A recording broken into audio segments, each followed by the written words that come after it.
ఆదికాండము అధ్యాయము 22. ఈసాకును బలిగా అర్పించుట. ఆ తరువాత దేవుడు అబ్రహామును పరీక్షించెను.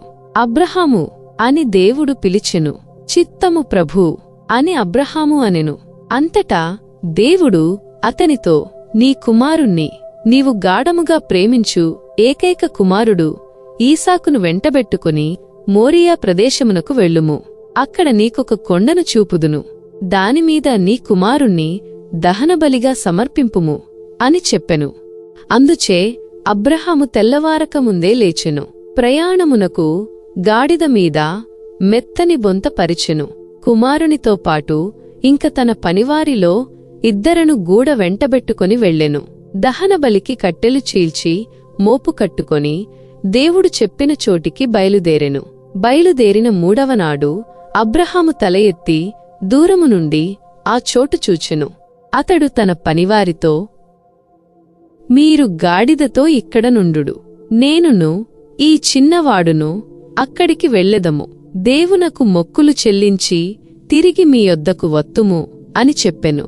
ఇట్లు చెప్పి అబ్రహాము దహనబలికి కావలసిన కట్టెల మోపును ఈసాకు భుజముల మీద పెట్టెను. తానేమో నిప్పును కత్తిని తీసుకొనెను. తండ్రి కొడుకులిరువురును కలిసి వెళ్ళిరి. ఈసాకు తండ్రి అయిన అబ్రహాముతో, నాయనా అని పిలిచెను. అబ్రహాము, ఏమి కుమారా అని అడిగెను.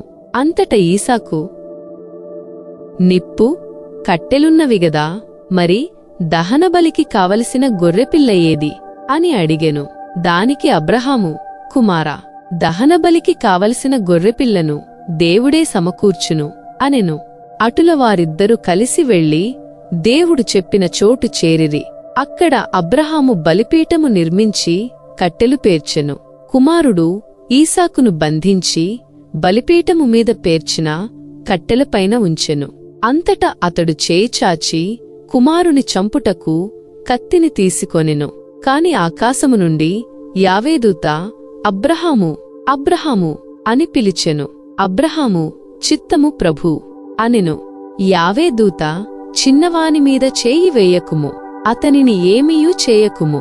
నీవు నీ ఏకైక పుత్రుణ్ణి నాకు సమర్పించుటకు వెనుకంజ వేయలేదు. కావున నీవు దైవభీతి కలవాడవని నేను తెలిసికొంటిని అనెను. అప్పుడు అబ్రహాము తల ఎత్తి చూచెను. అతనికి దగ్గరగా పొదలో కొమ్ములు చిక్కుకొన్న పొట్టేలు కనబడెను. అతడు వెళ్లి పొట్టేలును తీసుకొని వచ్చెను. కుమారునికి బదులుగా దానిని దహనబలిగా సమర్పించెను. అబ్రహాము ఆ ప్రదేశమునకు యావే ఇర్యెహ్ అనగా దేవుడు సమకూర్చును అను పేరు పెట్టెను. కావుననే ఈనాడుగూడా కొండమీద దేవుడు సమకూర్చును అను లోకోక్తి వాడుకలో ఉన్నది.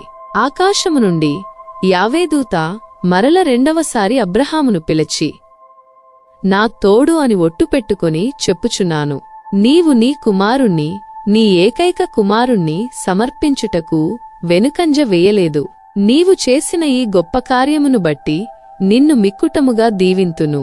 ఆకాశమునందలి నక్షత్రములవలె, సముద్ర తీరమునందలి ఇసుక రేణువులవలె లెక్కకందనంతగా నీ సంతతిని విస్తరిల్లజేయుదును. నీ సంతతివారు శత్రునగరములను వశము చేసుకొందురు. భూమండలమందలి సకల జాతులవారు నీ సంతతి ద్వారా దీవెనలు పొందుదురు. నీవు నాకు విధేయుడవైతివి, గావున తప్పక ఇట్లు జరుగును అని అనెను. అబ్రహాము తన పనివారి కడకు వెళ్ళెను. వారందరూ బేర్షెబాకు తిరిగి వచ్చిరి. అబ్రహాము అక్కడనే వసించెను.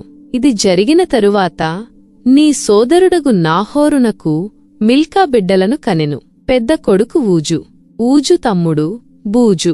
తరువాత ఆరాము తండ్రి కెమూవేలు, కెసెదు, హాజో, పిల్దాషు, ఇద్లాపు, బెతూవేలు పుట్టిరి. బెతూవేలునకు రిబ్కా అను కుమార్తె కలిగెను అను వార్తలెవరో అబ్రహామునకు తెలిపిరి. మిల్కా అబ్రహాము సోదరుడగు నాహోరునకు ఈ 8 మందిని కనెను. రవూమా అను ఆమె నాహోరునకు ఉంపుడు కత్తె. ఆమె అతనికి తెబా, గహాము, తహాషు, మాకా అనువారిని కనెను.